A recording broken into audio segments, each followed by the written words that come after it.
And all Shaitan said, well, you know the rules of the game. He chose me. She chose me. Pimpski. He's the original pimp. But he's pimping humanity. Not just women, men and women. Children too. Black people, white people, red people, yellow people. Everybody being pimped by the devil.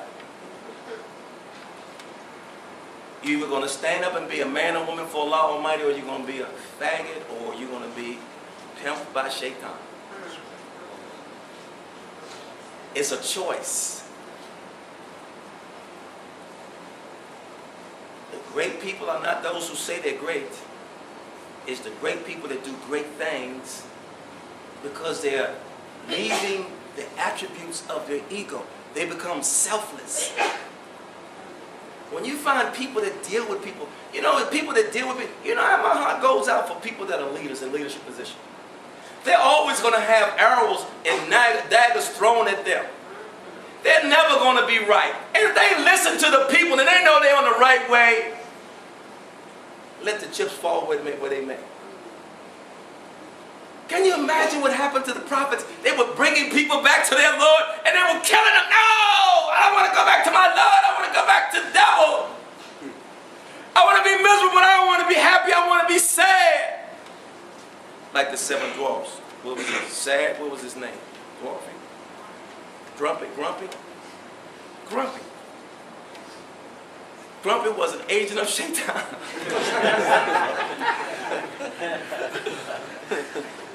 And we're the same way. We can't laugh at, don't laugh at Grumpy now. We get kind of grumpy too.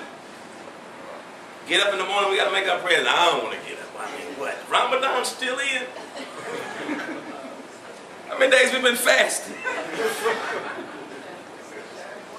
I know, yeah, 31 days.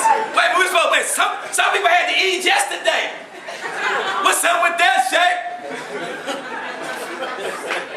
We just need a little another day because we was a little worse off than other folks. I had to do it too. I ain't doing nothing. I'm in the trenches too. I'm going through the pains of hunger too. I'm thirsty. I want to too. Right. But I can't. It's all about the discipline and patience and trusting that our Lord knows best about us. All the prophets fasted. Don't you know that? Moses and Jesus, they had to fast 40 days without breaking their fast. Wow.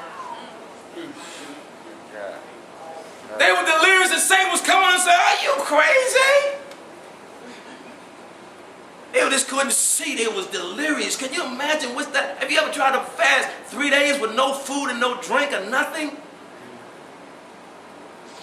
And that's why the Prophet Muhammad, Allah Almighty, says, I'm going to lift that burden off because your people will not be able to handle the burden that Moses and Jesus' people had. They were stronger people.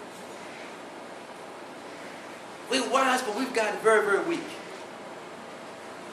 And because of the technology that we have, we can turn on the light. We can turn the lights on. We can turn on the air conditioner. We got air. You want to go home? I forgot something. Get in your car and drive. You ain't got to ride no donkey, no horse, no camel. For a doggone day to come back tomorrow.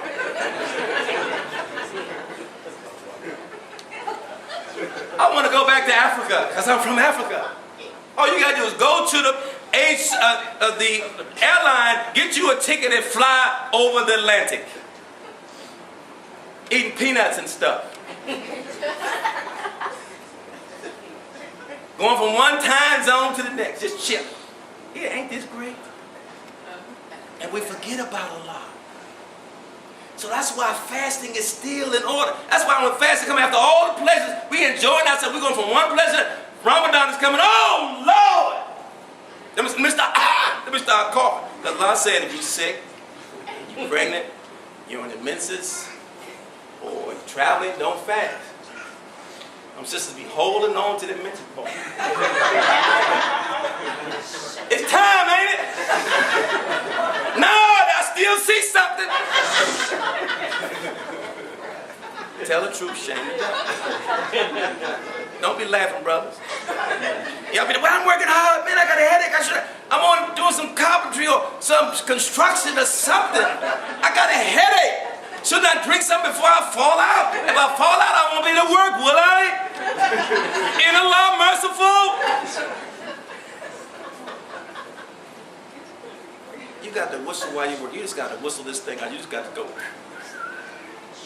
Wherever you fall, that's somebody pick you up, do something. But that is the part of us that challenges us. That's the part of us that we have to master. That's the whole point. No other thing that we do, because worship, fasting is for Allah Almighty. Somebody can see you stand up and pray. So, oh, that's a righteous person. They going to the Kaaba. They going around the Kaaba. Oh, they gave charity. They feed people. They are a righteous person. Take their food, their drink, and their carnal desires away, and you see what they're working with. You see what they're working with. Only Allah knows whether or not you fasted. You can come around me, mouth all dried up. You could have like sipped some water and maybe put something on Blistex or something on there, make it look like. But we don't think about that. It ain't about nobody else during that time. It's about you and your Lord. You mastering that part of you that keeps you from doing the things that you were created to do. That have enslaved us. It causes us to be angry about things that we have power to change. We should be the wealthiest people on the planet. We should be the best people, evolved for mankind. But we allow ourselves to give ourselves excuses why we don't do what we're supposed to do. And that's why we suffer. That's why our homes break up. That's why the community breaks up. That's why the nation breaks up. And that's why we have the different racisms and bigotry and all of that.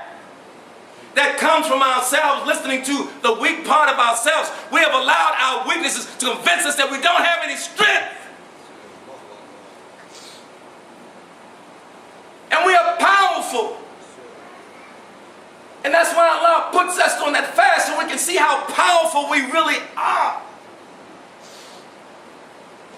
After a while, you start going to that fast and you don't even feel it. You don't even think about it. It gets so normal. You think that maybe you ought to go eat. Wait a minute, I'm fasting. It feels so good that you can go on and handle it. That's a power. That's who we are as a people. From traditional knowledge. This is tradition. When I was living in Egypt and traveling all throughout North Africa and Europe and Asia, people always look to the people of African descent. They said they were blessings to people. And this is why you'll find through history, more than not, we were the servants of other humanity. And this is why there's such an envy on us as a people. And yes, this is going to be on YouTube. And this is why we've been tested with such trials and tribulations. We were taken from our parents, those who were on the ship. We are the descendants of those, the strong ones that survived the ship. They were the ones, the strongest ones that were taken from the land itself. And we are the descendants of those who survived the ship. And they were packed like sardines on a ship. They couldn't turn their heads left or right. If somebody defecated or urinated, they was in stacks. It would have to turn their head. And it would maybe hit their neck. But because they couldn't wash and they would get showered with a hose or throwing water on them, they became infected. They became diseased. How in the world could we have made it if it wasn't for Allah Almighty? Takbir! Allahu Akbar! Lightly. We think we just nothing. We don't believe in a Lord that has taken us from nothing to something. And we don't give no respect to that. What is wrong with us? That's why we suffer. That's punishment. That's a curse. The curse, we have put the curse on ourselves.